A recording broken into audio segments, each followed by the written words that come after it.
focused this entire weekend. To me, from the day we saw them in interviews, in practice, all of it, they're here to win. They're focused. They know what they need to do. When you're facing a team like Oklahoma, you've got to be playing your best game. You scouted them. You know what Kelly Maxwell throws. You go in and you attack. You've just got to stick to your game plan. Tap foul.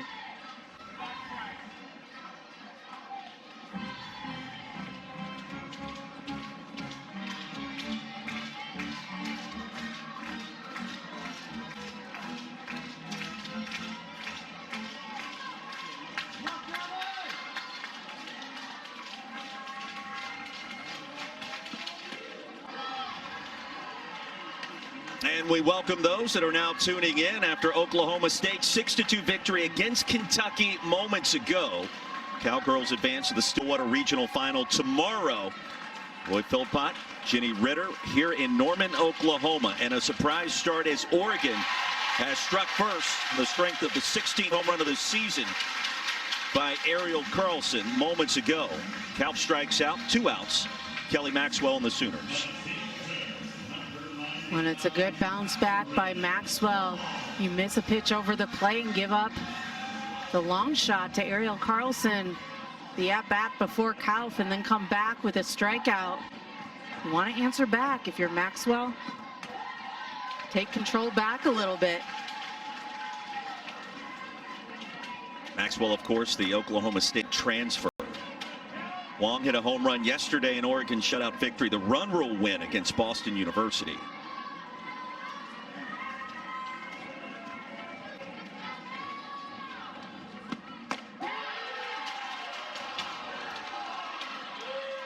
Ball and a strike to Val Wong.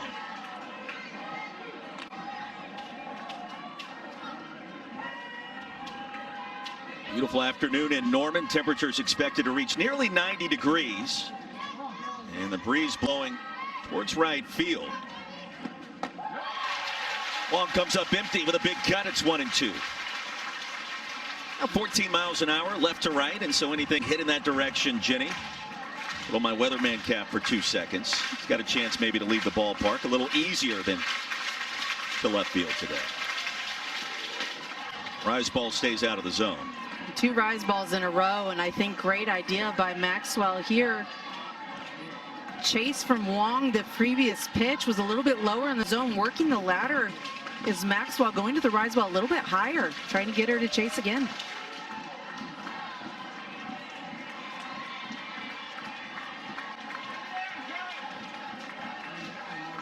Twenty pitches and a full count. Valerie Wong. 5th-year player from Sacramento. And the payoff. Slow roller over to short. Jennings up with it quickly to retire the side. But it's Ariel Carlson with early fireworks. The upstart Oregon Ducks home run number 16. Oklahoma coming up to bat. Oregon out in front early. It'll be Coleman Parker and Jennings to lead things off. Facing Morgan Scott in the circle for the Oregon Ducks.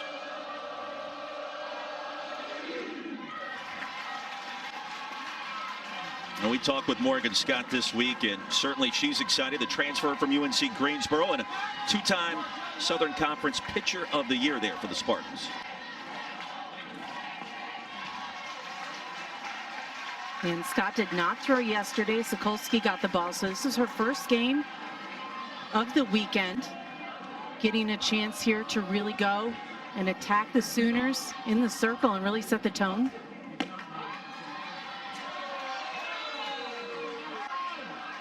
The outer edge, you see Scott's numbers. 17th start of the season. She does go east-west a lot, really works the upper part of the zone. 2-2. As a pitcher in the circle, given a 1-0 lead early, does that change anything with your mentality in a game like this? It shouldn't. And especially against an Oklahoma, you've got to always play like it's a 0-0 ball game. You've got to throw your best pitches. A lot of times, pitchers will go and they'll focus on the score and really look and relax a little bit when they get the lead. You really got to throw a 0-0 ball game all the time. Throw your best pitches, best movement. Coleman sends that one in foul territory. Coleman's energy yesterday was something we talked a little bit about during the game, but when she gets on base, it's appointment television. She's got something to say about it and fires up the rest of her teammates more times than not. I agree, and I think it's the whole team, though. I mean, little celebrations matter, and it's everything. It's a challenge. It's winning a challenge. Case in point.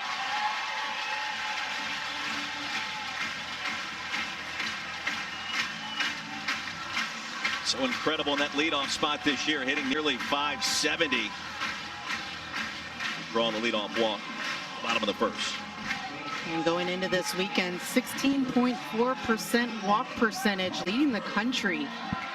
A good eye, patient, looking for their pitch, very disciplined, and a lot of what makes this lineup great. Ella Parker climbs in. MVP of the Big 12 tournament, a big cut. Scott slips it right underneath the bat.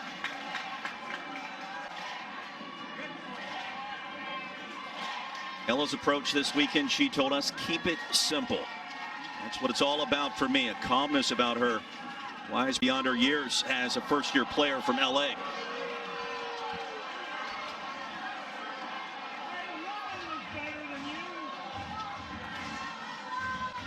Scott getting ahead of Parker here. Really important. Parker really seeing the ball through the tournament and through this regional. First strikeout for Morgan Scott. Coleman remains at first. And a great straight pitch strikeout. She's going to throw in the mid-60s for Scott.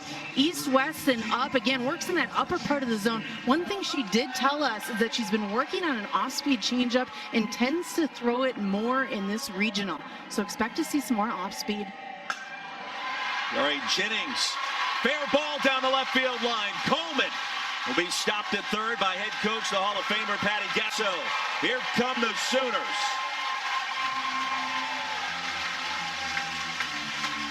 Fourteenth double of the season for Jennings, 2 in scoring position just like that. And this one driven right down the line. A curveball that just hangs a little bit up and over the plate. Jennings turns on it right on that line and right in the corner of the stadium. Allows Jennings to get all the way to second base. Coleman to third, 2 in scoring position here. Just that one out. And Missy Lombardi out of the Oregon dugout to talk with Morgan Scott. Do you load the bases and think about what conversation you have about the rest of the lineup? Really a strategy session about how you attack it from here on out, because you've got to limit the damage that can be done here early on in the game. Scott comes home to Pickering, the freshman from Humble, Texas. 2 homers yesterday. She was humble in our conversations afterwards, crediting her teammates. That 9-0 run rule victory against Cleveland State. A big moment early. They're all big in May. We asked specifically to Morgan Scott, confidence in the changeup, you've been working on it. She said it's high, and she did not hesitate in that response. We expect to see it to try to keep Oklahoma off balance. And I think you have to introduce something that's going to keep batters off balance, especially when they're good batters, keep them off timing. I have to say, I am a little bit surprised with the day that Pickering had yesterday, how well she's seen the ball, that they wouldn't choose to throw around her a little bit more here in this scenario with the base to give. Space is open. That one is reached for and fouled. Now the 2 home runs came in critical moments. It kind of opened the floodgates for OU offensively in a game that was surprisingly just a 1-run affair headed into the 4th inning, but Pickering with the start and the power. And now a full count.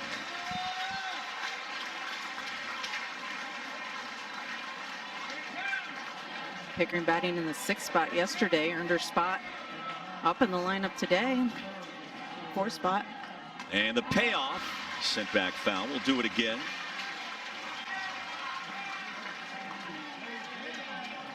We'd love to have Jada Coleman simply mic'd up for a couple of games just to see and hear the sounds and the energy she brings to her program. 8th pitch of the AB coming up. And a battle ensuing between these two.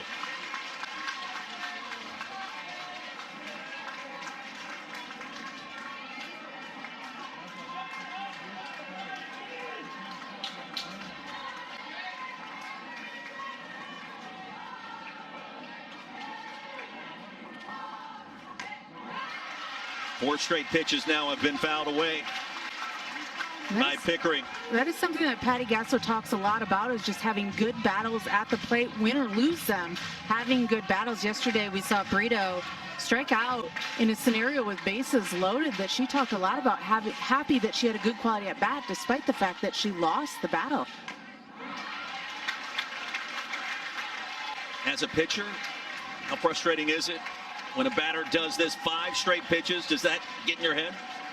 I think sometimes you just stay in the moment. You have to stay in the moment.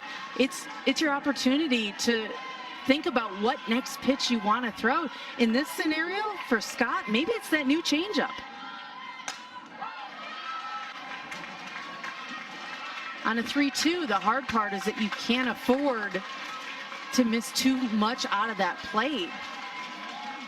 Sometimes it's that chess match of, do you miss off the plate because you are in the head of the batter thinking, does the batter think I'm going to throw a strike? Can I get him to chase? 3-2 again, served to left field and caught. Louchard got there. And the throw to home plate is late. We are tied at 1. Full extension, no problem for Kai Louchard in left field.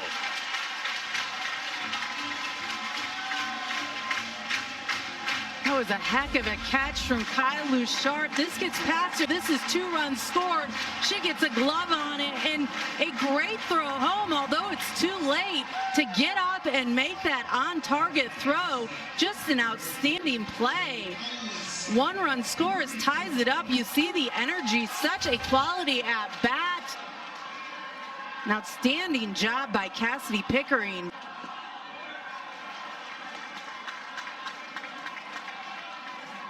Pickering another RBI, this time via the sac fly. And here's Alyssa Brito, senior from Cali. Started her career at Oregon. And now facing some of her former teammates down the right field line and slicing out a play. I love that here in this first inning, we're already starting to see how this battle's going to shape up. You know, 2 teams that are just, to me, sticking to a game plan, seeing the pitches, putting their barrels on balls already. To be expected to me today. A lot of emotion, too. Certainly can feel that here at Loves Field. Down the right field line, that loops down and in. Oklahoma grabs a 2-1 lead here in the first. Brito against her former team.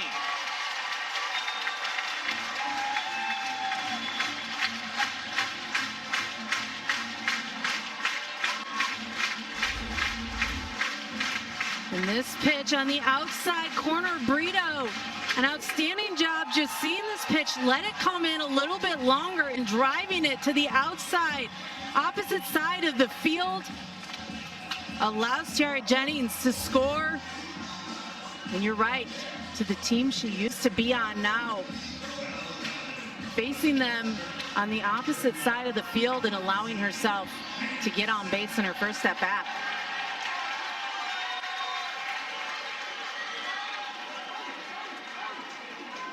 First team all Big 12, Alyssa Brito, after 1 year in Eugene in 2021. This one nubbed over to second in an easy play for Flannery.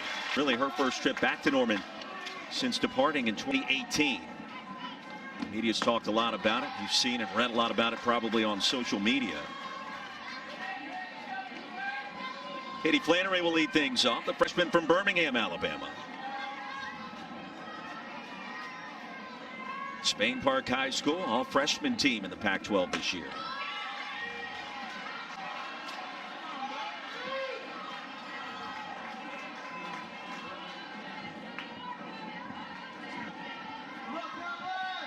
Start at second base once again this weekend.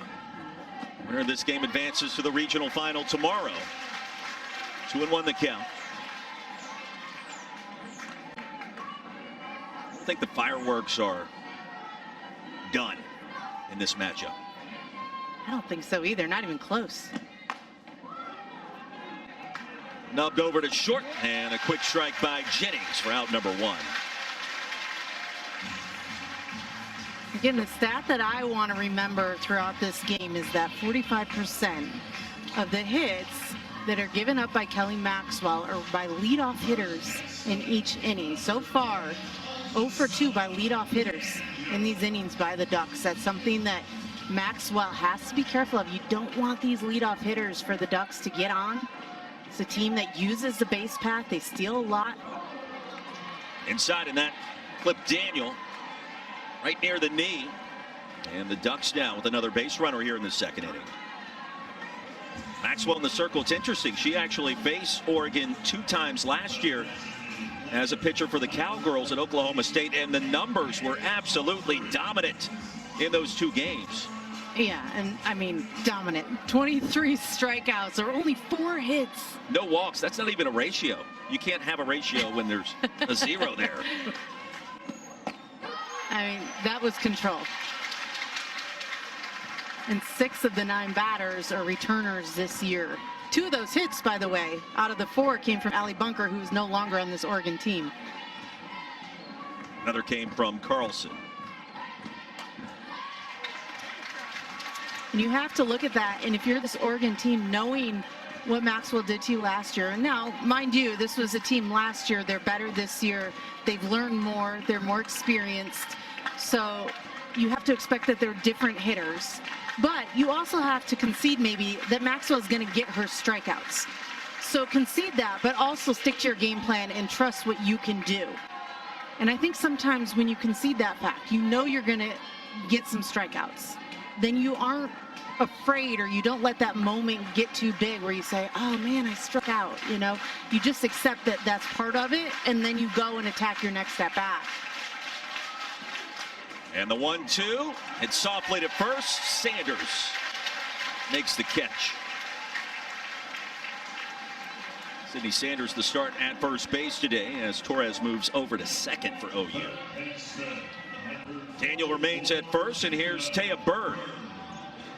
Not known for her power, but we saw that on display yesterday. Her second home run of the season coming against Boston University. 2-run shot in the second inning. That made it 3-0, and at that point it felt like Oregon was in control of that game.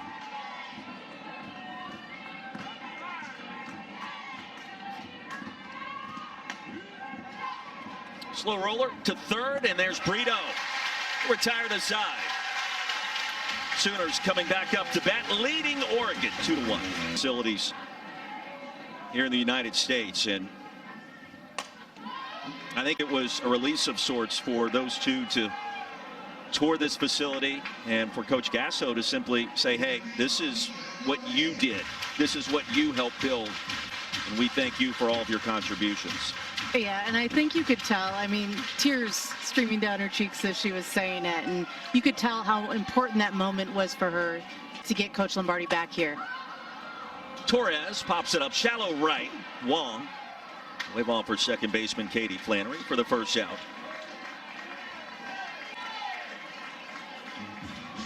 I was amazed that Missy had not been back to Norman really to check out everything that had happened with Love's Field, and obviously the season underway. This facility opened back on March 1st, 78 days ago.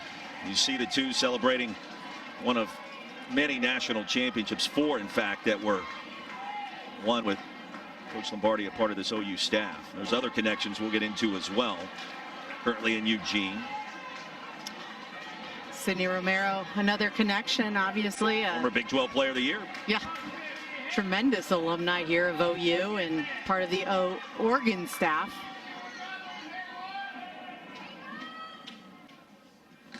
Important inning for Morgan Scott. Ball and a strike to count. As I say, Jada Coleman in the press conference yesterday had kind of laughed and said, well, Sydney Romero, helped me hit. She kind of knows what how to pitch me. She knows how to pitch me. She said she might be in my head a little bit. Something to think about. This one in foul territory and easily grabbed by Calf. Well, a good start here in the second for Morgan Scott after facing trouble in the first. Yeah, a much better inning, because when you saw the top of this lineup really kind of squaring up a little bit, hitting the ball hard against Morgan Scott. This is a much better 2 quick outs, 2 pop-ups, much better 2 outs here to really start this inning. Settling in a little bit, really a better response here. You ask, how good is Oklahoma softball? And you look at the number 9 hitter in Riley Boone, slashing .419 this year, and an energizer of sorts at the bottom of this batting order for head coach Patty Gasso. Get no moment rather to relax and face this team. And an offense basically, Jenny, that ranks second in the country in most key categories. Some people perceive it to be a down year. You lose 6 games. Be careful with that kind of commentary in a team that's been so dominant in the middle of a dynasty run. Well, and it's kind of a weird backhanded compliment, right? Because your expectations, if you're Oklahoma, your winning expectations after you've won 3 national championships is just higher. Losing 6 games is, dare I say, almost a failed season. Boone up the middle and sneaks through. Riley Boone, another hit. That'll turn the order over. Go back to the top, and Jada Coleman. Riley Boone, a couple of hits yesterday, her 3rd this weekend. And the reality of that statement, before I finish it, is it's not a failed season. As you see this replay from Riley Boone, uses the ground and drives it back up the middle, just right through the middle. And that's what Boone does so well in that 9 spot, turns the lineup around, is she's just able to drive it right back up the middle. But for OU, 6 losses is not a failed season, and for most teams, it's a very, very successful season. But when you're not used to losing 6 games, it feels like it's not as good of a season. And so it's a different expectation for a team that wins as much as they do. And when you think about differences of expectations, all of a sudden, those distractions can creep in. The expectation word, the E word, I call it a 4-letter word, like, it's a real thing when you're used to winning and when you have this goal of trying to win a 4th national championship. Coleman bunts it to 3rd. Bird up with it quickly and in time.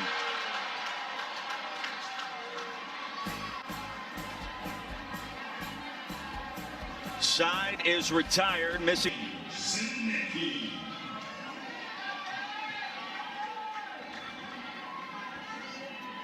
Snecky made so many incredible plays yesterday in that win against Boston University. An electrifying player. Got on base a couple of times. We asked Ariel Carlson, what's it like in practice with Paige? She said the plays that she's made in games pale in comparison at times to what we've seen in practice. And a spark defensively for Oregon this year. And sometimes that translates into offense soon thereafter.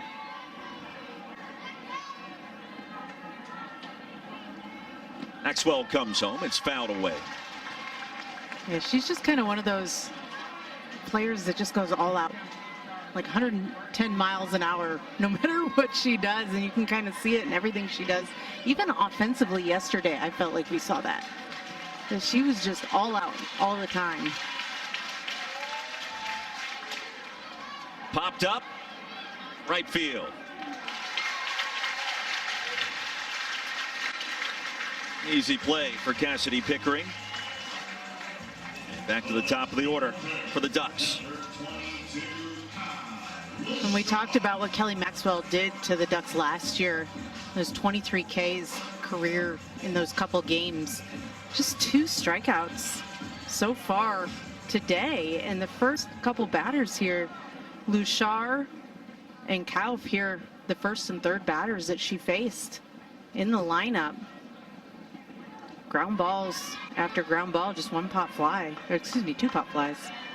after Sinicki's just done.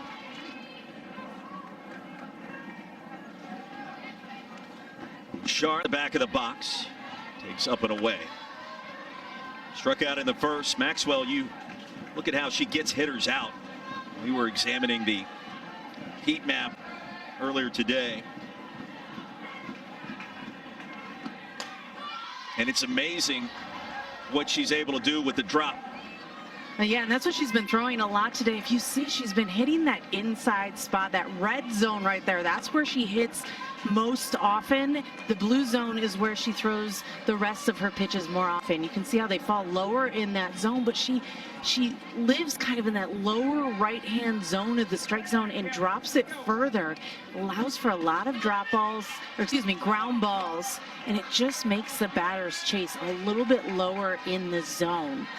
We'll show a heat map maybe a little bit later of a rise ball. You can see the comparison of the two that just allows for her to really get a lot of chases up in the zone and then down in the zone. And Luke Shar lines out to Jennings at short for the second out. And here's that rise ball that we were just talking about. If you can visualize the two together, you can see that red spot in the bottom right corner.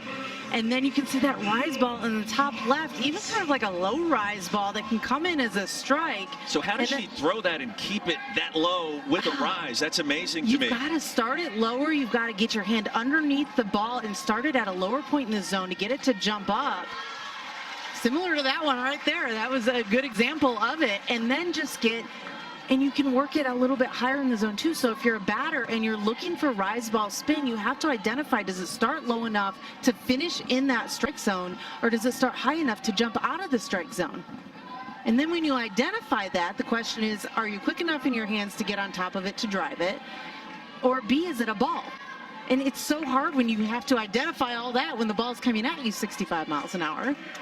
Swing it, hit it. That's what makes Maxwell so good. My brain hurts after listening to that, because that's what's happening internally with these hitters. I also feel like I could solve a differential equation after looking at two heat maps back to back. That was tremendous.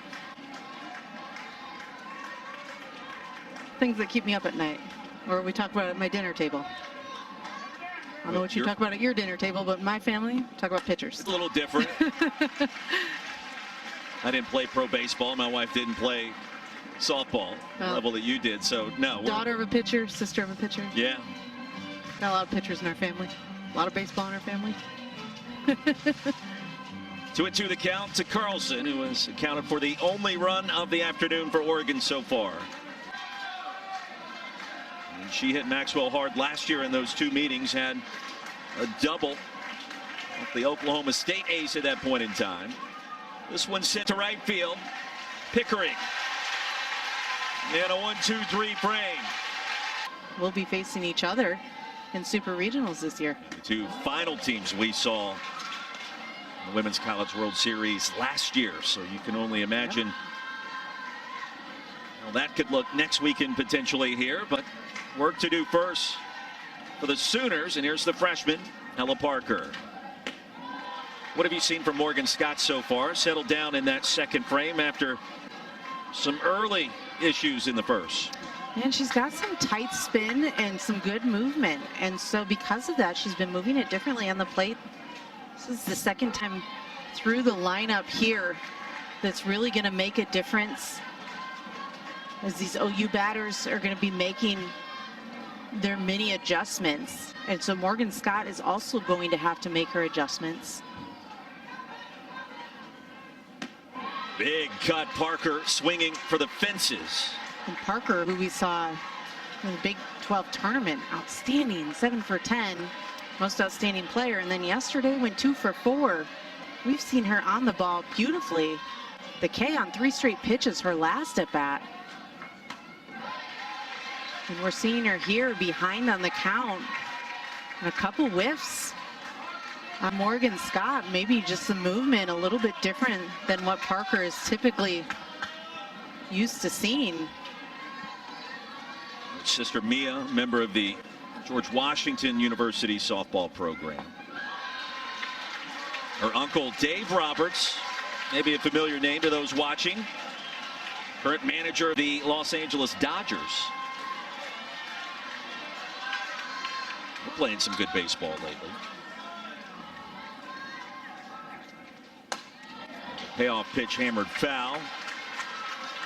And you can already see the adjustments from Parker. And to me, that's, you think about the freshman status that she is, and you mentioned, her MO is to keep it simple, and how mature that is for her to say, I'm just about keeping it simple. The adjustments that she's already making, fouling pitches off, so different already. Now having a much more quality at bat than what you saw her first at bat. To me, that's what Ella Parker is about. And that's what I love seeing her do at the plate. That she's just going to give herself a better chance the next time she gets out there. Jennings in the on-deck circle, the 3-2 again. Fly ball, deep left field. And the ballpark's going to hold it barely as Luchar retreats for out number 1. Well, speaking of baseball, tomorrow's Sunday Night Baseball National League matchup, third game of 4 between Fernando Tatis Jr., the Padres, Marcell Ozuna with the Braves at 7 Eastern, 4 Pacific on ESPN, ESPN Deportes, ESPN Radio. Our coverage begins 6 Eastern. Baseball tonight. Sunday night countdown. Ella Parker had a loud out similar to that yesterday against Cleveland State. Off the bat, it sounded like it was going to exit the ballpark. And twice, Luchar able to keep it inside. Jennings, a double and a run scored. Into the game last night against CSU. 2 miles in the air, foul territory and out of play here. First meeting between these two teams since 2018. That was just before Coach Lombardi left OU to go to Eugene.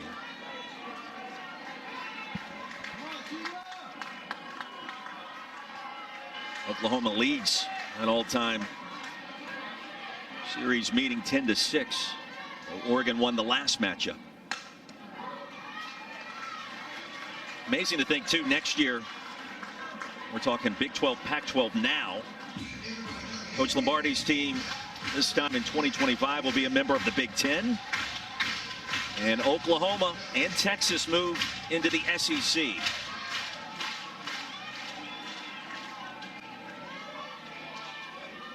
Such a new change that you'll see in the softball world. Isn't that an understatement? Popped up, foul territory. And Alyssa Daniel towards the second out. I'd love to see the difference of like where the rivals will come from. OU going into the SEC and then the Big Ten, and how that'll change, who becomes a rival as those new conferences are made. My other favorite thing will be seeing some of these West Coast teams in winter jackets during the Big Ten season. Ducks will travel to your neck of the woods in Ann Arbor. Bring your own parka. Yep.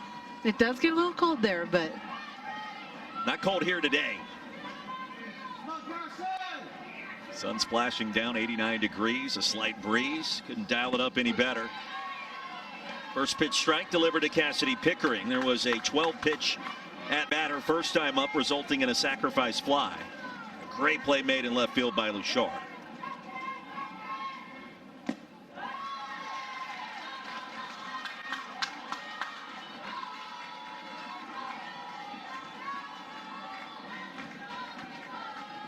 There have been surreal moments last couple of weeks as the Pac-12 wrapped up its tournament championship. Teams bolting to the ACC, Big Ten, and the Big 12.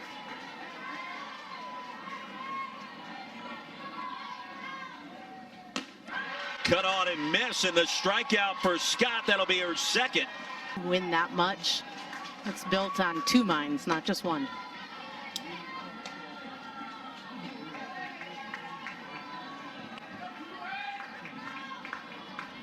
And McAuliffe 0 for 1. Struck out in the first. 5th-year senior from Lincoln, Nebraska. Transfer from Georgia Tech. Three-time All-ACC performer in Atlanta.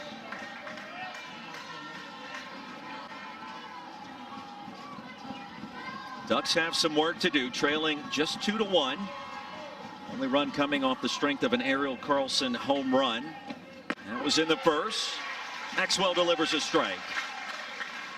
You can see that drop ball low in the zone. Again, go back and reference that heat map where that ball starts in that red spot and drops lower in that zone. You could see it on that pitch. Just starts at the knees and drops lower.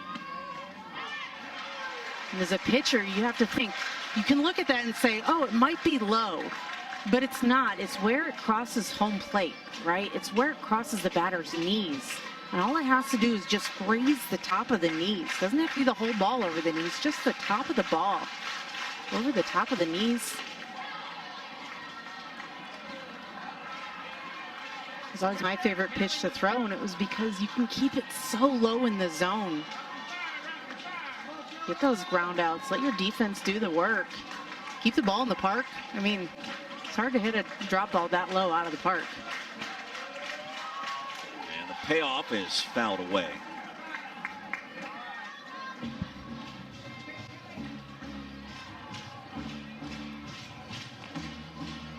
Elimination game coming up after this contest concludes. Boston University, Cleveland State on ESPN+. Loser of this game will meet the winner of that contest later today. Calf over to short. Jennings fields and fires.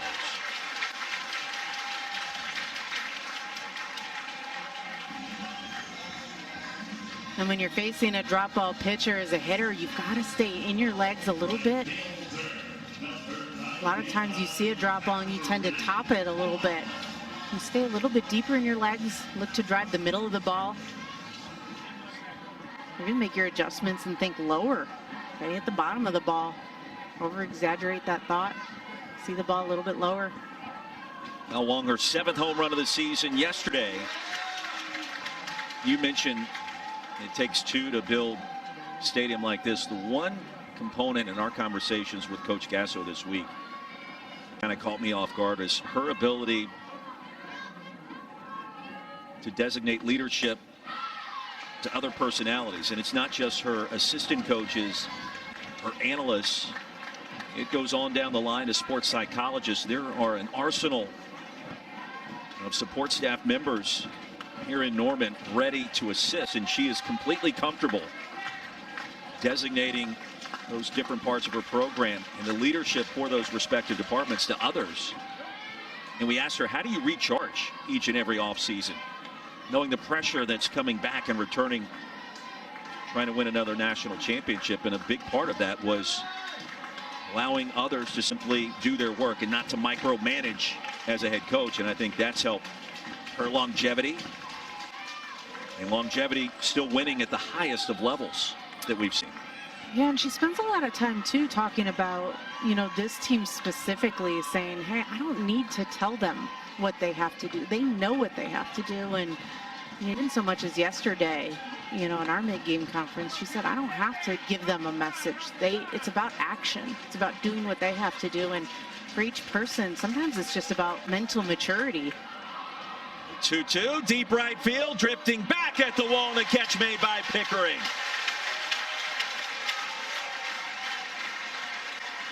A very loud second out here in the top of the 4th. We've seen a couple of balls hit the heart of the warning track for both sides today. Yeah, I mean, half of the battle is just getting your barrel on the ball, and if you can start putting the ball deep, that's part of it. But Maxwell, again, that's just a long out for her. And to your point on conversations and hearing what people have to say, and like Patty Gasso, when she answered your question in the mid-game conference and you said, you know, what do you like about what you're seeing from Kelly Maxwell? She was not thrilled about that ball that Ariel Carlson barreled up, and you could hear it in her voice. And you know, when you talk about it's about action, it's about they know what they have to do. Well, the expectation for what Kelly Maxwell does in a game is not about letting somebody barrel up a ball that well. Bottom line is, that is what Patty Gasso expects more from Kelly Maxwell from. And, you know, this game could end 2-1, and it might not matter that she gave up that home run, but in the end, if you want to win your 4th national championship, you can't give up a long ball like that. So it's about being better every single day, and that means don't miss a pitch like that. It's about being better about little things like that, little details.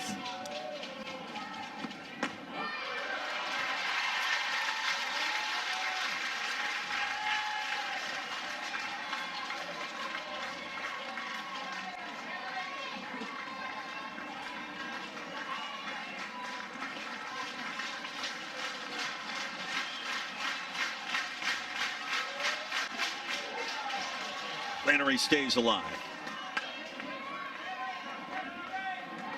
Really well, Maxwell has not given up, you know, another long ball. She really has gotten better this game, but you really got to give the Ducks credit.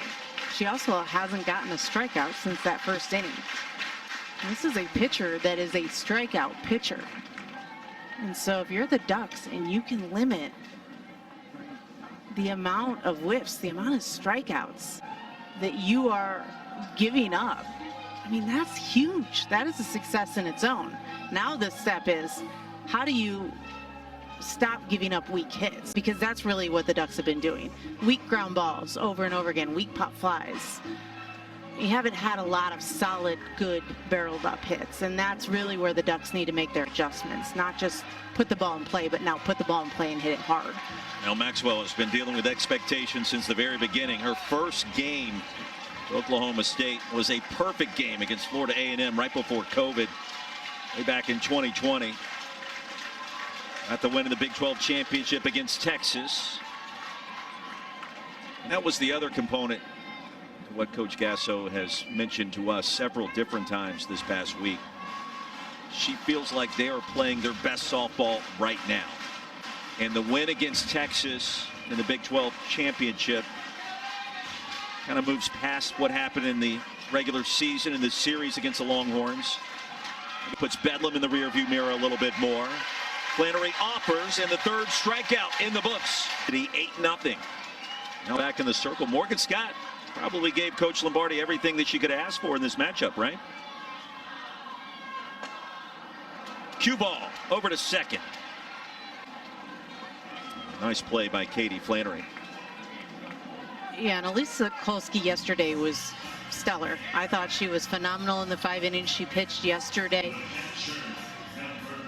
She did a really outstanding job mixing her pitches. And to your point, Morgan Scott, I thought she did a great job. I think she answered back in the next couple innings. This could have been a planned split in this game. This is also a Ducks team that uses their pitching staff. This is not a team that generally has a pitcher that goes a full game. Kolsky, to that point, did throw the entire game yesterday.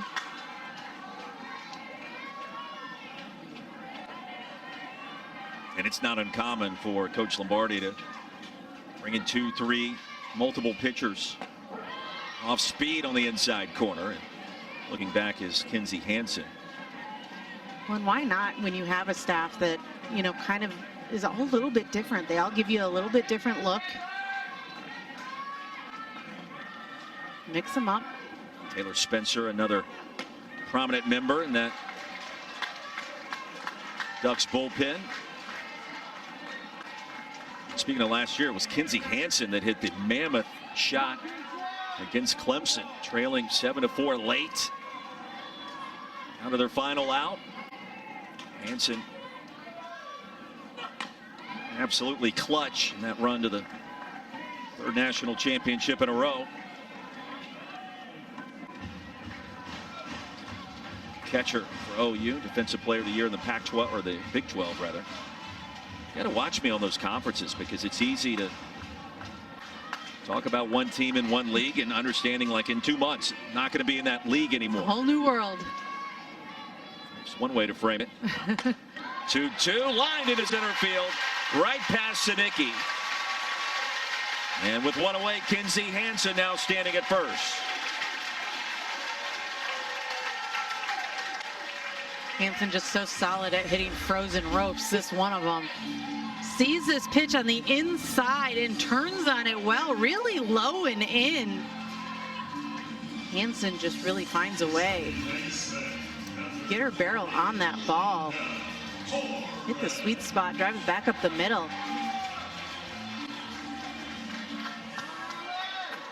Loves Field ready to spring to life once again.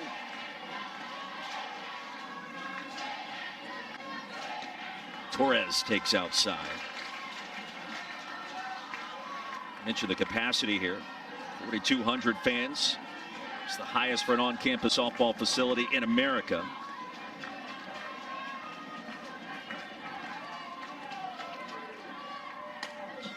Tapped over to third.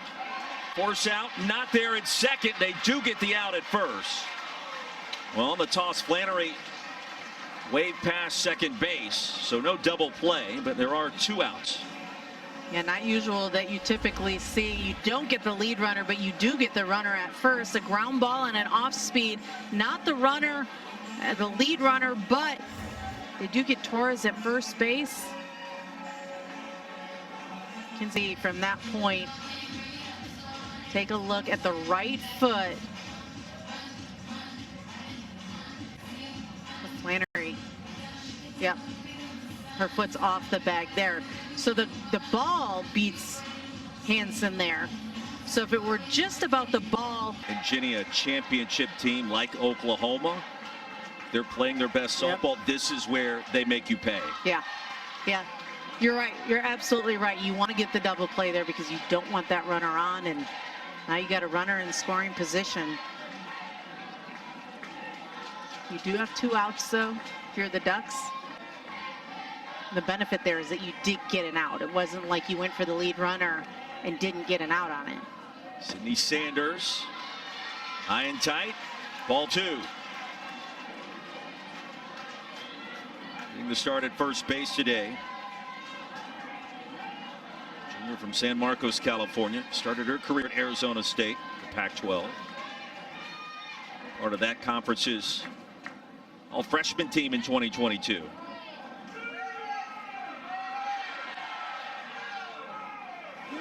And here comes Missy Lombardi. Listen, if you've seen UFC Upstate play, they're scrappy. Anders hammers that one into the heart of the net. And the team's already been upset once. I just check the score. Clemson's up.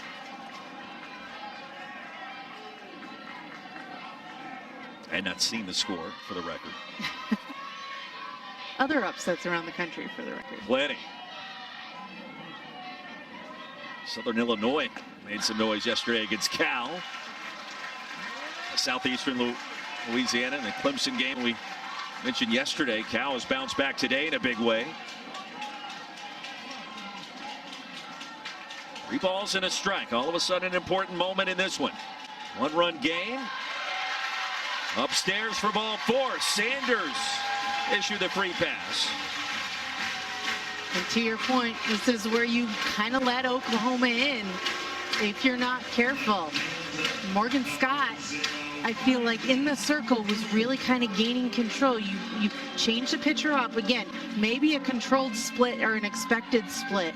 You put a new pitcher in, you have that review, kind of breaks the momentum up. This is where, if you're the Ducks, you've got to be careful. You can't allow Oklahoma to celebrate the little things, build that momentum, and make something happen here. Activity in the Oregon bullpen. Riley Boone up to bat. 3 hits in the weekend so far.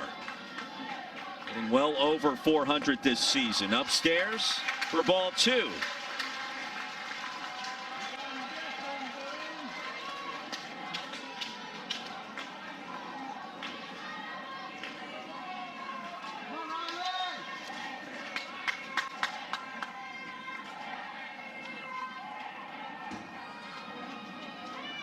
Boone taps that one foul. You can feel the energy in this crowd. Just ready. Get out of their seats. Hot blazing sun and celebrate another Sooner run. Sikorski with other ideas. Served to short. Paige Sinicki. And She's so good. Jenny Ritter. I could have Roy watched Philpott. that over and over and over again. We could watch it a million times.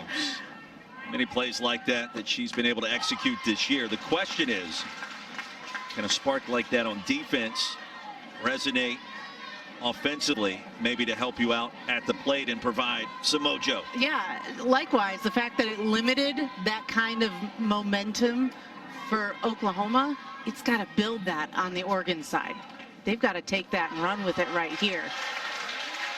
Offensively, they've got to put something in play. They've got to put a leadoff runner on here. Find a way to put one in scoring position and make something happen. Tie this ball game up, whatever it may be. Really find something to build on.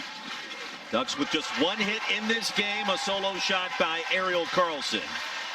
The strikeout here by Daniel. And the fourth of this game by Maxwell. And Maxwell getting 2 Ks here. That's that off-speed drop that just kind of falls lower in the zone. You can see Daniel just out on her front foot, just not seeing the change in speed there.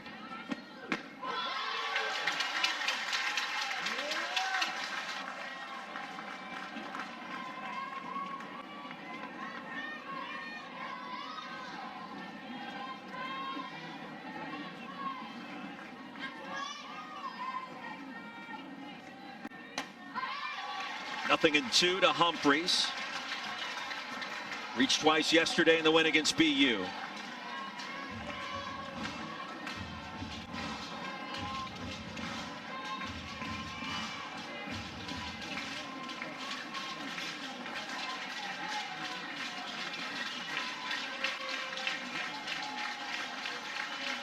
Pitch number 70 for Maxwell is fouled away.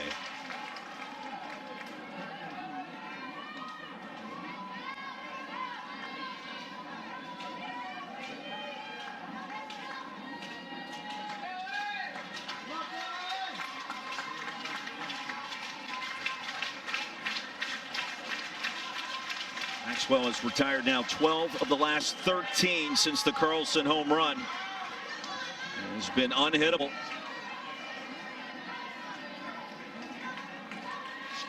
Maxwell ahead again on Humphreys. As soon as she gets ahead,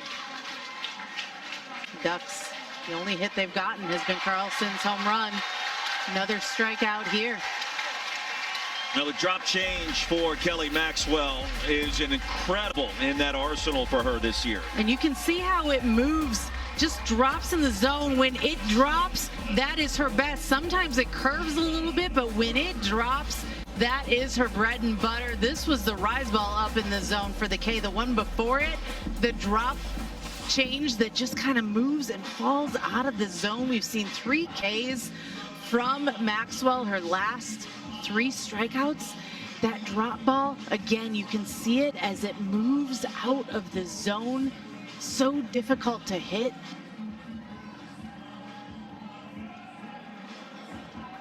She can just be so good as it moves again and just cuts as it hits the corner of that strike zone and then moves. Ducks without a base runner since back in the 2nd inning. Kelly Maxwell quickly becoming the story here. And keep in mind, only 2 strikeouts in the 1st inning. Hadn't had any for a while, and then now has struck out the last 3 batters. 5 total, looking for number 6, nothing in 2. And the movement's starting to get better. You're starting to see more swing throughs from the Ducks. This is kind of more textbook Kelly Maxwell. We hadn't seen this in the 2nd and 3rd and 4th inning. A lot more ground balls, a lot more pop flies. Now we're starting to see more swing throughs, more strikeouts. And gas on that pitch out of the zone. Good take by Bird.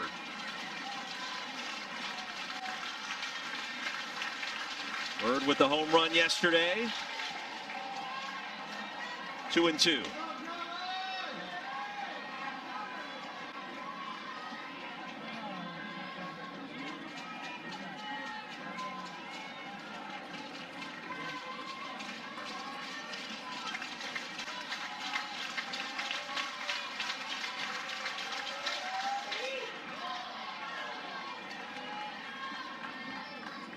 Good battle by Bird.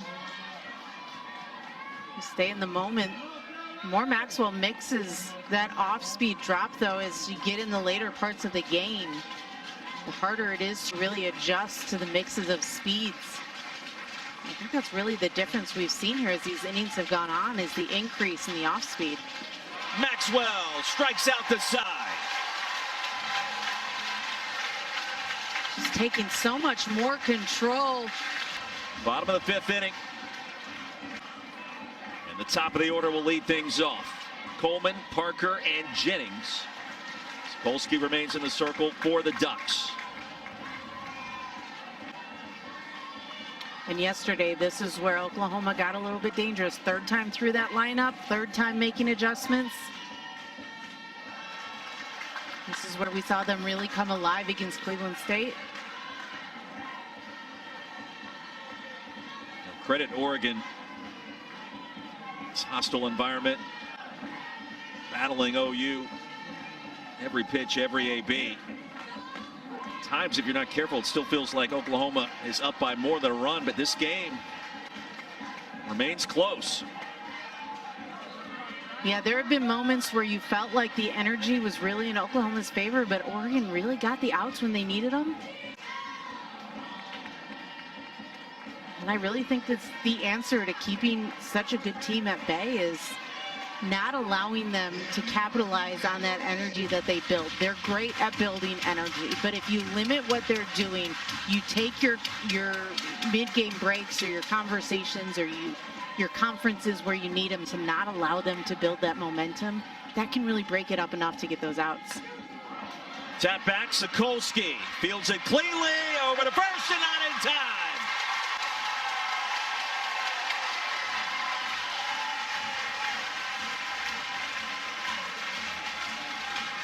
But she makes magic happen when you least expect it.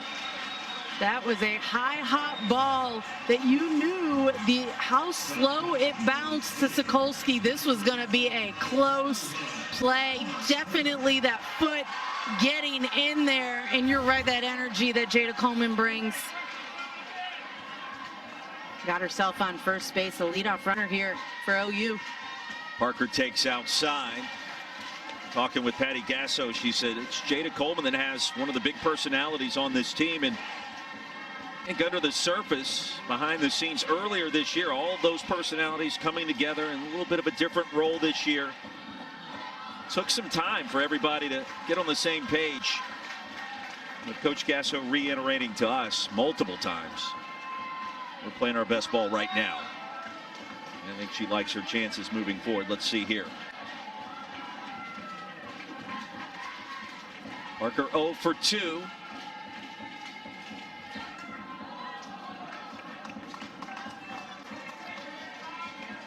Great pitch by Sokolsky on that inside corner against Parker. Checks her swing, but doesn't allow her to really think about extending her hands. If you're going to keep something on the inside corner there, that's where you want to leave it. Keep it tight to a lefty. Runner goes, the throw down to second in time.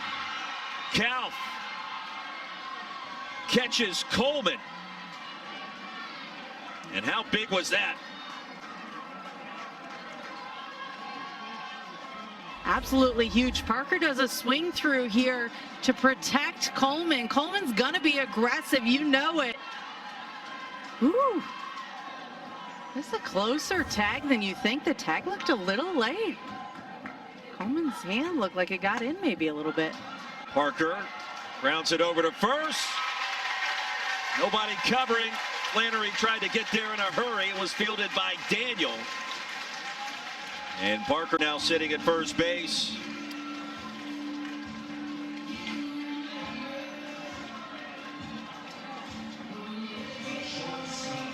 Yeah, just one swing later. Sometimes aggressiveness gets you, sometimes it doesn't, if you think about it that way. 1 for 2, the home run last night that ended it against Cleveland State. 20 home runs on this season. Excuse me, swing. She said nothing in 1, and it was last night. Cleveland stayed on the ropes, and Jennings said that'll be all she wrote. Yeah, that home run, a no-doubter. 2-run home run, only needed 1 to end the game, but off that bat, no doubt about that home run. Hammered, deep left field. Jennings does it again.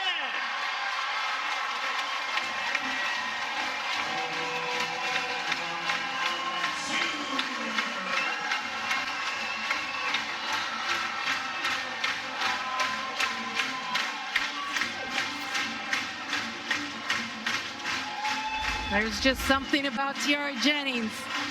Finds a way to get it done.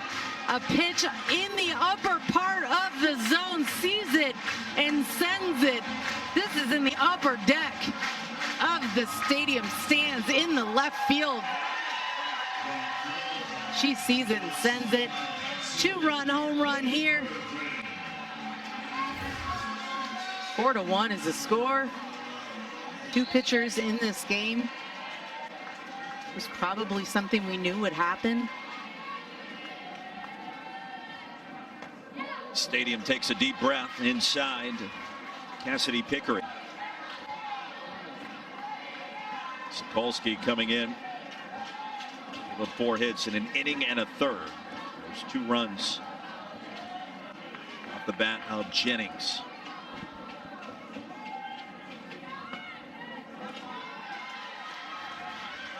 Sooners come at you fast. And it is, to me, I feel like it's something that the third time through they've seen a couple at bats, and regardless of whether they see a new pitcher, they've been able to get adjustments. A couple live at bats has allowed them to really connect, get in the moment, and drive pitches. Tiare Jennings put a couple more runs on the board here in the 5th. We saw that a little bit yesterday. Just more runs on the board in the 5th.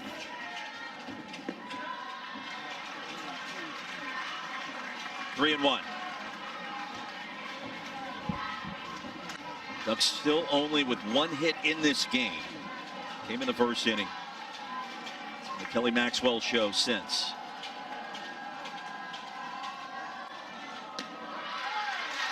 Pickering aboard. Second walk of the inning issued by Oregon pitching.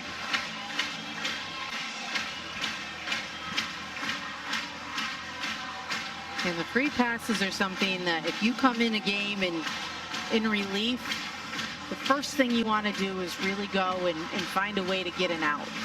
This is a team and a defense that, you know, especially when a big home run is given up and that lead is expanded on a game that you really need to stay close, you really want to come in and shut it down as a pitcher. It's something that in relief, that is your expectation to go in and try to make happen. So for Spencer right here, the key right now is just to work, try to get a double play with this defense. You've got a shortstop like Sinicki. Try to make that happen. Utilize her as best as possible. Lisabrito 1 for 2, the former Oregon Duck. Drove in a run in the first inning. Her only season in Eugene, hit nearly 300 with 10 home runs, 35 driven in. He's the starting shortstop for head coach Missy Lombardi. Entered the transfer portal and then quickly decided on OU. Had played high school ball with several of her current teammates in Norman. Wasn't that hard of a decision at that point in time.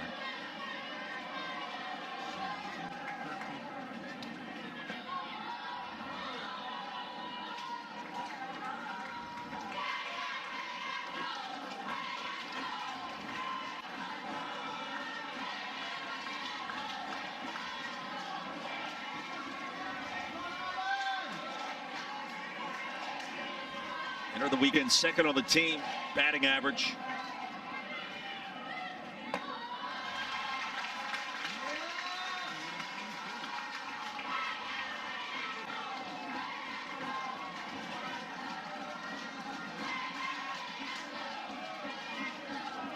Now, if you win this game, you are in the driver's seat. The percentages suggest It's not a lock, but it is very difficult to unseat the team that starts 2-0 in a regional anywhere, but especially here at Loves Field. And furthermore, whoever loses this game, got to fight your way back out another game later tonight against the winner of Boston University and Cleveland State. And you got to find a way to beat the Sooners potentially twice tomorrow if the Ducks end up losing this contest. 3-2. A lot of pitches here already on 2 batters for Spencer. Got to be careful in this situation not to get behind on these OU batters. That just plays into their advantage. They are patient hitters. They are going to work the count deep and foul off pitches they don't like. Brito here fouling off a couple pitches she hasn't liked, but for Spencer, you've got to bring pitches close enough for weaker hits. Allow this defense to do the work. If some free passes are going to be issued, that's where you've got to be careful and not allow this to get away. Hannah Core, the pinch runner at first base.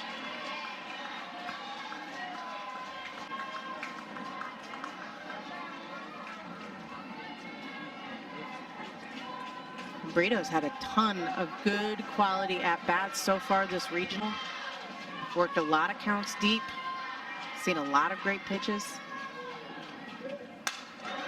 Smacked over to Sinicki at short, unable to get the force at second. Everybody safe.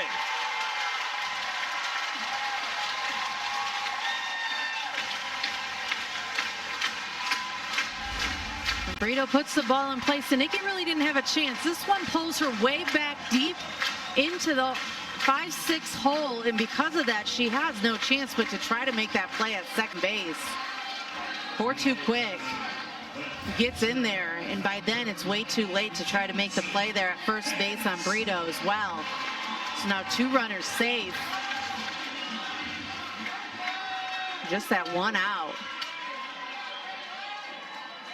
Core at second, Brito at first. Second hit of the game against her former team, Oregon Ducks. And here's Kinsey Hansen.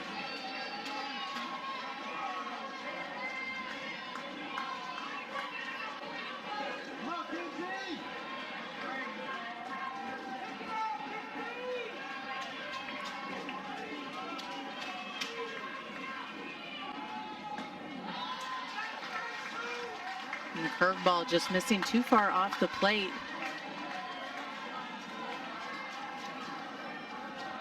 And Oklahoma, a team that does not chase that much.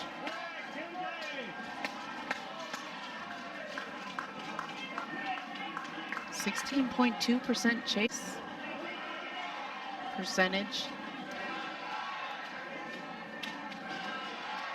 Well, while we have a moment, we remind you, Caitlin Clark, the Fever, highlight our ESPN WNBA matchup Monday.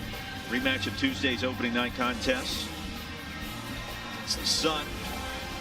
And don't forget, Caitlin Clark trying to get off to a faster start than what we've seen in the first couple of games. Defense was legit that night. Coverage starts 7 Eastern.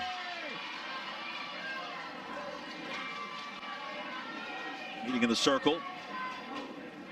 Comes to a quick close and a strike delivered by Spencer. You mentioned the chase percentage. How about Oklahoma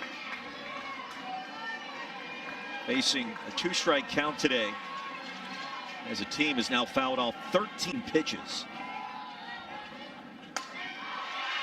Fly ball right field. Ballpark's going to hold it. Foul Wong has it. Lead runner will tag, and now Hannah Core at third base.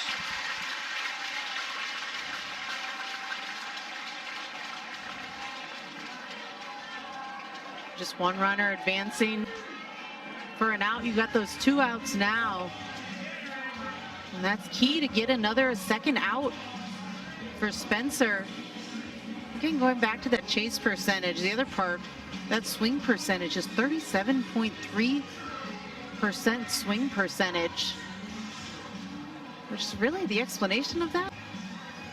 63rd in the field. They are the second least swinging team in the field of this regional, which means that they swing the least amount almost, except for one other team in this entire regional. They're that patient. So between that and the fact that they don't chase, you have to bring your pitches close enough to that zone that you have to give them something to attack and look to miss it. So it's got to move well enough. Avery Hodge, the pinch hitter. 0-1. Hodge started yesterday at second base, 288 on the year. Sophomore from Richmond, Texas.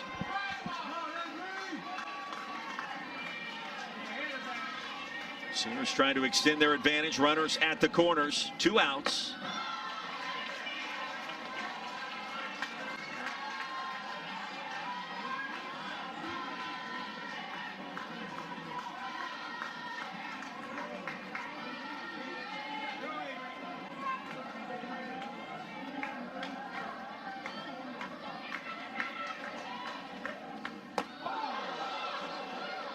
Close call. Inside.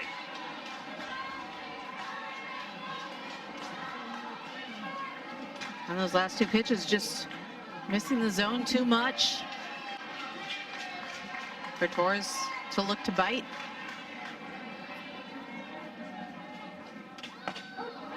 Two and two.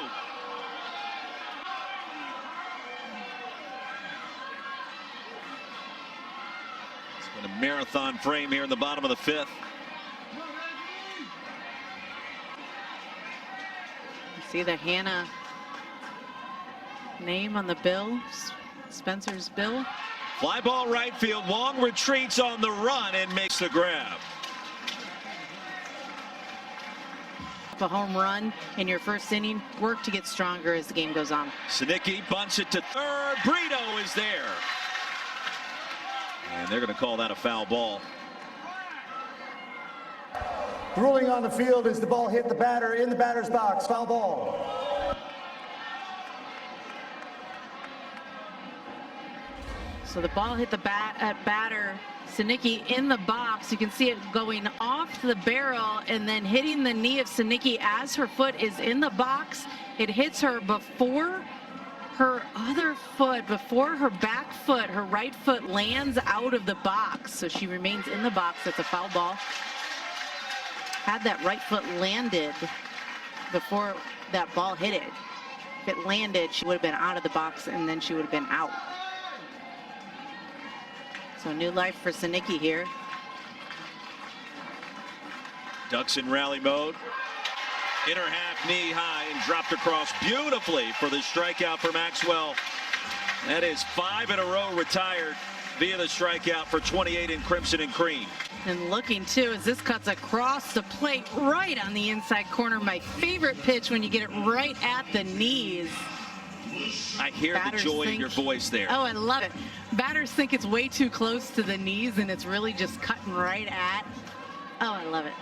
It's 2-time first-team All-American Jenny Ritter won a national championship at Michigan. And a joy in the circle.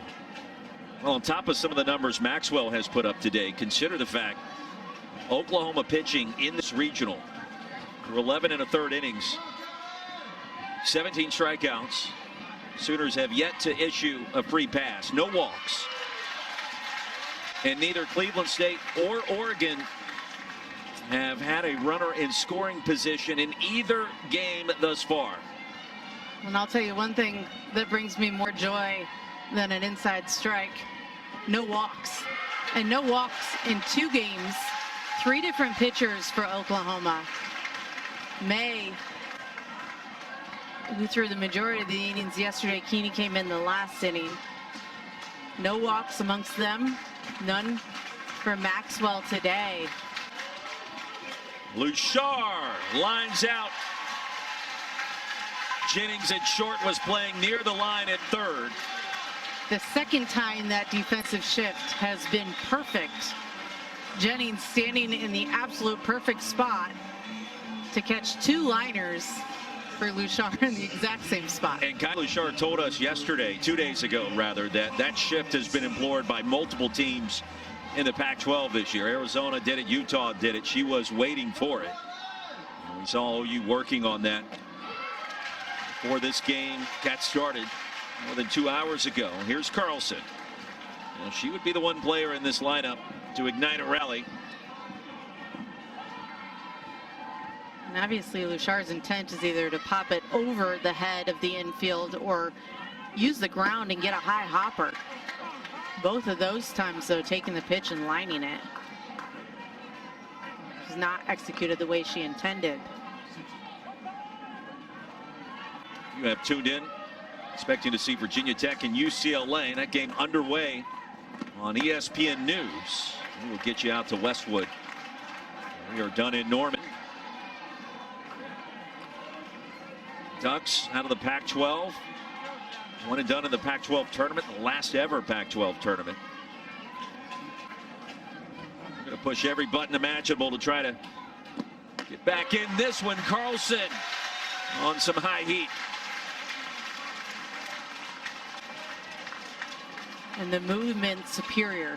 Starting to move so much better than early on in the game.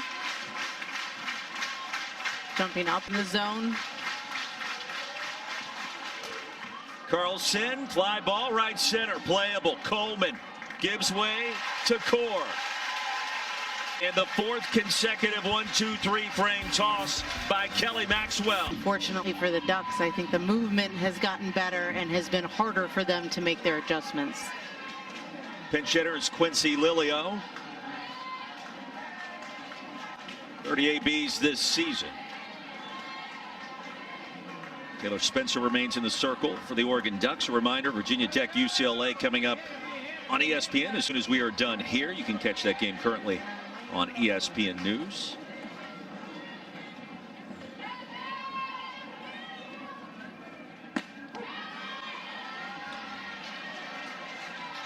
Ducks jumped out to that early 1-0 lead before Oklahoma responded with 2 in the bottom of the first. Torrey Jennings happened in our last inning, a 2-run homer, her 21st of the season, 94th of her career. Lilio deep in the hole at second, and a spinning throw is accurate from Katie Flannery. And that's one way to do it. Katie Flannery made this look easy. This took a hop on this last bounce. She's going back on it. Look at how she takes it and just puts a glove on it and makes a great throw as well. That may have been the most awkward hop we've seen in any regional so far It this looked like postseason. it was going to just take an easy hop, and all of a sudden, take a quick turn on her. I'm not sure Riley Boone has had a uneventful at bat so far this weekend. Every time she comes up, it seems like she's making something happen. Crowd responds with a chorus of boos, not boos. Coach Gasso reminded us of that. She said, they're not booing Riley. And we're like, we know, Coach. We got you. So just making sure. I love it, too, when she gets on base and they do it again, and she just eats it up, and she welcomes the crowd. And how great is it, by the way, to have a number 9 hitter batting .420? And we mentioned that earlier, a luxury. You don't get a moment to take a deep breath against this lineup. And Yeah. I think sometimes as a pitcher, you get down to that 7, 8, 9, you can take sometimes a deep breath and say, okay, you just go and attack the bottom of the lineup. Not here. back to the circle, stabbed by Spencer, 2 away.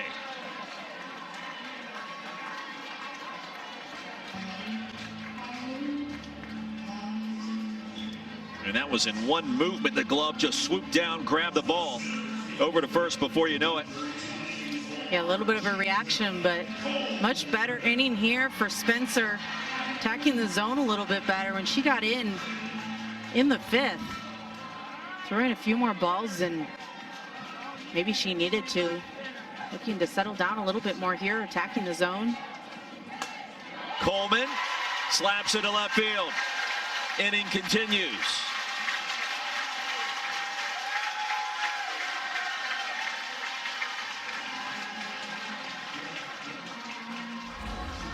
And as patient as this team is, they first pitch swing when they see the pitch they like. Jada Coleman does that here. Strike on the outside corner. And she just sends it oppo. Gets herself on.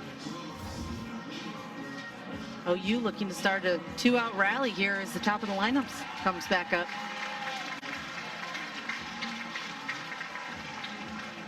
Coleman, his way to Maya Bland, pinch runner. Sooners would love to add one more run to the tally. The Ducks down potentially to their final 3 outs.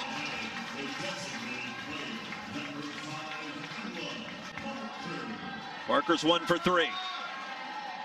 Infield single over to first in the 5th inning. Later came around to score on the Jennings homer.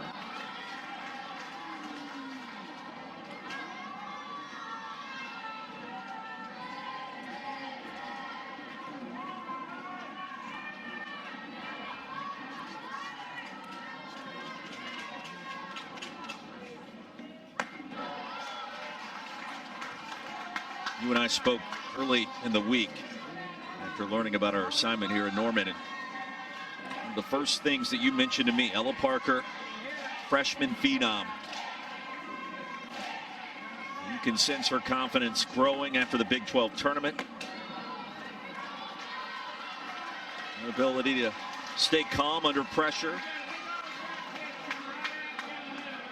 Hit 700 that championship run.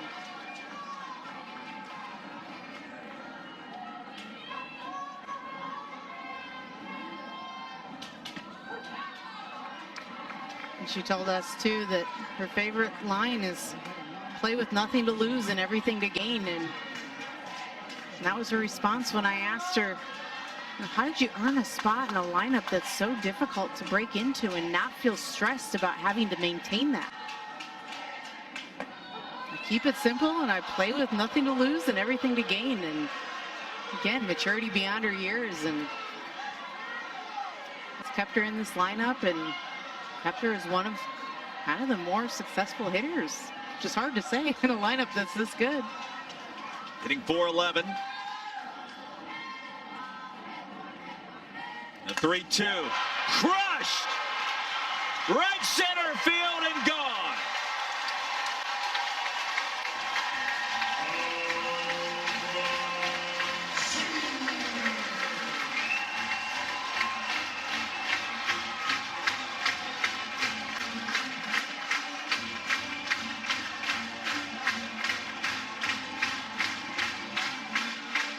You were almost expecting Ella Parker to eventually hit one out. Every at-bat has gotten better for Ella Parker this game. She saw this pitch, she connected, beautiful extension as she got her barrel on the ball and sent it out of the park. The fan that caught that ball, the happiest one in the park right now. Puts 2 more on the board. Curtain call. She just stepped out of the dugout for a second. The crowd was chanting her first name over and over, and for good reason. Her 12th home run of the season. RBIs 50. Good chase rate on her rise ball. But to that point, you're going to throw a rise ball to this OU team, especially a team that has seen pitches kind of on the upper third part of the zone so far today. You've got to be careful to make sure that it gets up in that zone and moves. Does not get any easier. Tiare Jennings, 21 home runs this season, 2 extra base hits so far today. And speaking of extra bases, the top of the order has provided all the power this afternoon in Norman.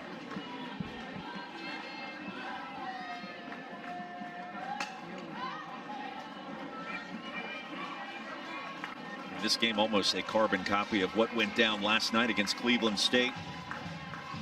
Tight contest about halfway home. And the Sooners find a different gear.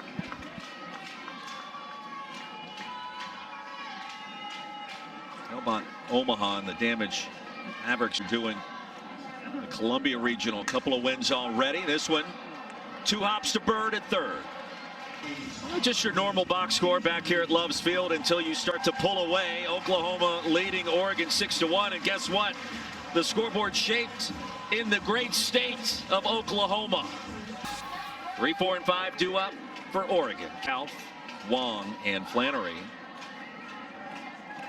And the new pitcher in the circle as well for the Sooners. Kelly Maxwell's afternoon comes to a close. And the second time that we have seen Carly Keeney this weekend.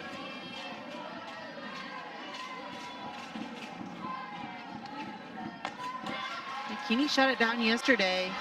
Finished the last inning yesterday as well. Finds a way to be a closer in this OU lineup. Just a 1.38 ERA. Only started 4 games during this season, but has kind of developed a closer role.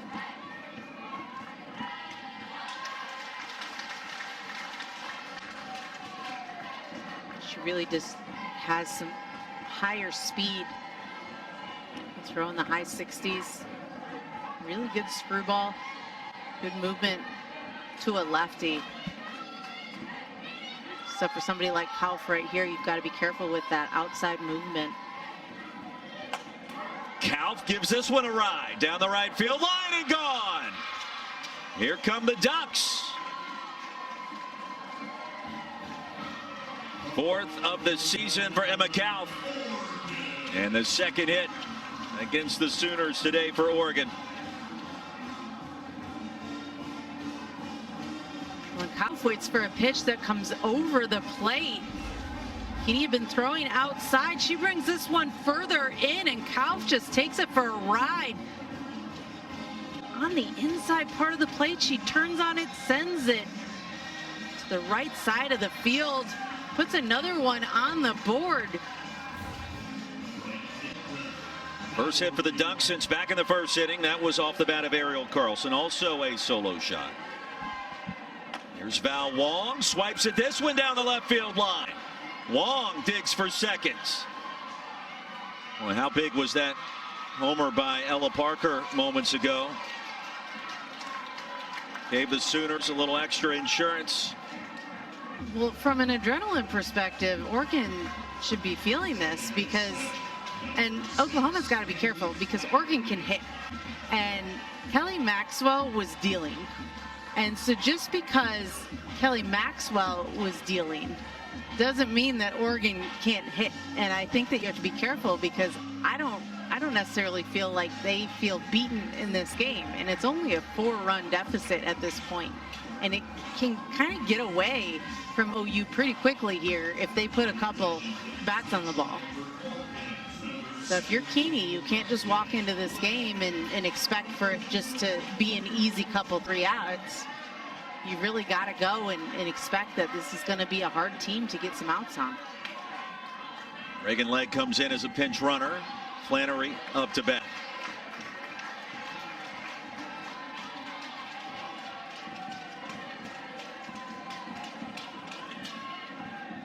And now Sooners will slow this down for a minute, and you can feel momentum changing sides, even only for an instant in the top of the 7th. How many times have we seen an inning late carries over to the game, perhaps later today or even into tomorrow? We'll see. 100%. And this is, I mean, I get it. It's the 7th inning, and it's a 3 outs that you have to get, and you've got a comfortable lead, but the game isn't over.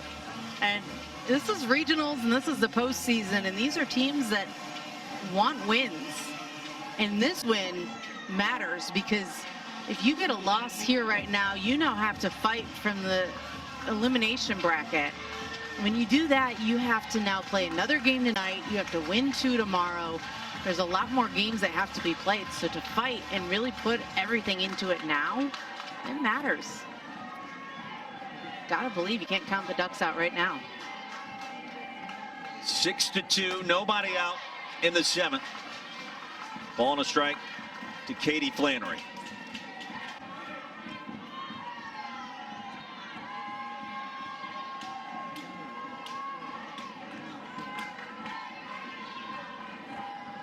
Rally Ducks are out.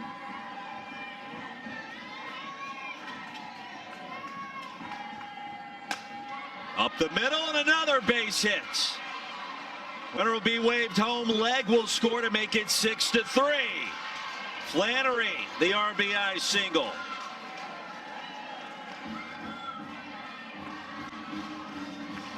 Patty Gasso coming out. Still has not walked a batter. 6 innings pitched. The only hit she gave up, the home run to Ariel Carlson. Inning 1. I like the idea of a closer, but sometimes in softball, maybe this is coming from a pitcher, but sometimes in softball, I just like to see pitchers finish their own game, especially somebody who's dealing like Maxwell. I just like the idea of letting them finish their game. Let them close it. Let them be solid. Mentally, is it easy to come back in after you thought your day was done? That seems to me like that could be a hurdle potentially at times. As a leader, you should be in it still. I mean, arguably, you're kind of warmed down a little bit, so you kind of have to get back into it. You have to imagine that Maxwell probably didn't have a lot of pitches to warm back up. So it's kind of like having a little bit of an extra long break or kind of a longer offensive inning. Yeah, that would be a good way to approach it mentally. 0-2. Maxwell hasn't missed a beat yet. My guess is that there was probably a little bit of a conversation amongst the coaching staff or Patty Gasso and Maxwell to be mentally ready in case something happened that she needed to go back in. Hopped up foul, straight back. 1 row deep, right past the netting. Oregon, 6 through 9 hitters so far today without a hit. The offense has sprung to life so far in the 7th with 3 hits after securing just 1 first 6 innings.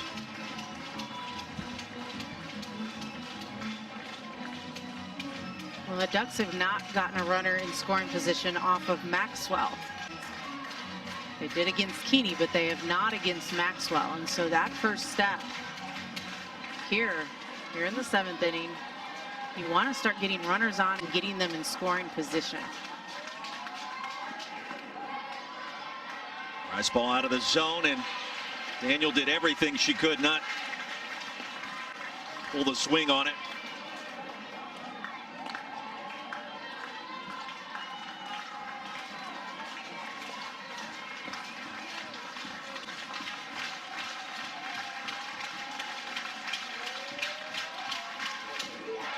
Daniel strikes out.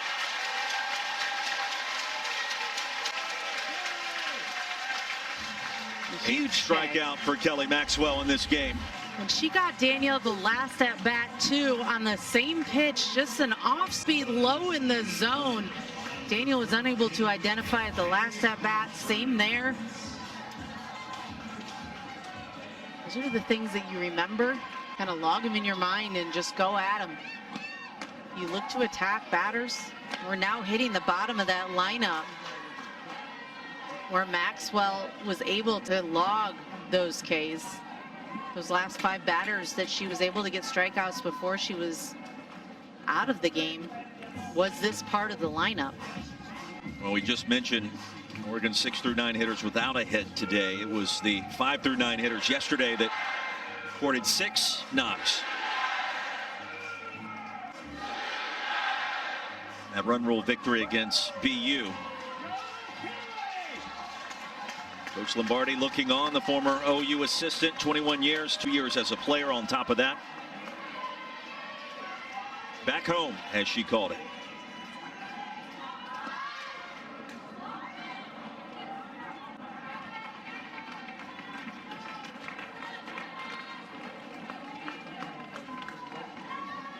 Humphreys didn't run right away on that play, but that ball was not called foul immediately.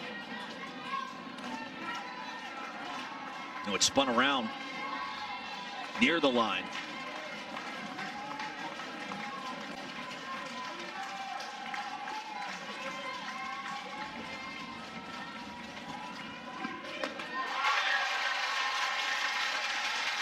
When that pitch sounded different, to smack the glove of Hansen.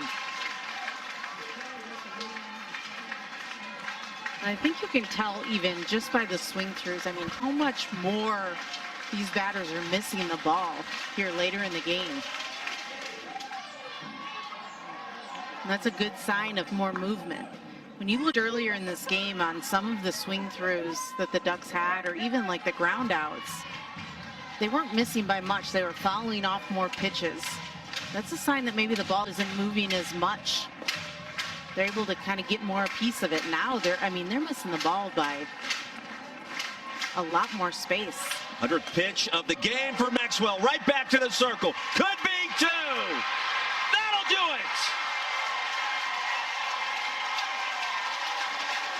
it. Oregon's comeback falls short of the mark.